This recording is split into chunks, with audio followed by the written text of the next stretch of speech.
Tragedy in the skies. Nearly 300 people blown out of the air by a missile. Their deaths are an outrage of unspeakable proportions. Now the entire world is watching as we wait to see just who is responsible.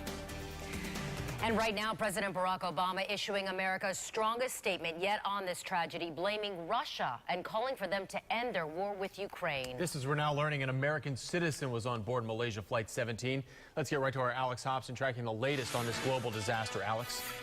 As we come on the air, more and more information continues to trickle in. We know it has recently started to rain at the crash site, which is causing some concern because investigators want to start examining this aircraft as soon as possible. The Ukrainians are now referring to this tragedy as an act of terror. U.S. officials said today it was a single missile from a complex Russian-made anti-aircraft system that was fired from an area of Ukraine controlled by Russian separatists. President Obama in a news conference today pointed his finger ultimately at Russia. A group of separatists can't shoot down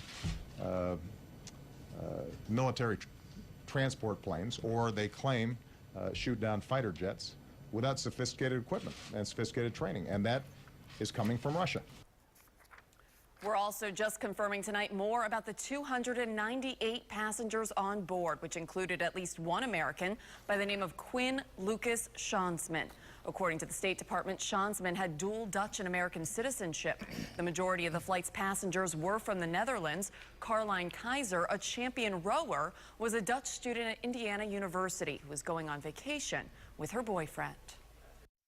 I'm just in disbelief and expecting, Caroline to pop up on Facebook and tell everybody she's okay. Also on board, as many as 108 AIDS activists, researchers, and health workers who were heading to a major conference in Australia. Currently, the FBI and the NTSB are planning to each send at least one investigator to assist at the crash scene. Reporting live in the Breaking News Center, Alex Hobson, ABC Action News. Florida Senator Bill Nelson echoing President Obama's condemnation of Russia and its role in this tragedy.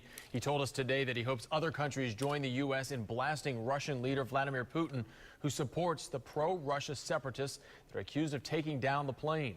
That could come in the form of new economic sanctions on Russia. Vladimir Putin is trying to control the eastern part of Ukraine.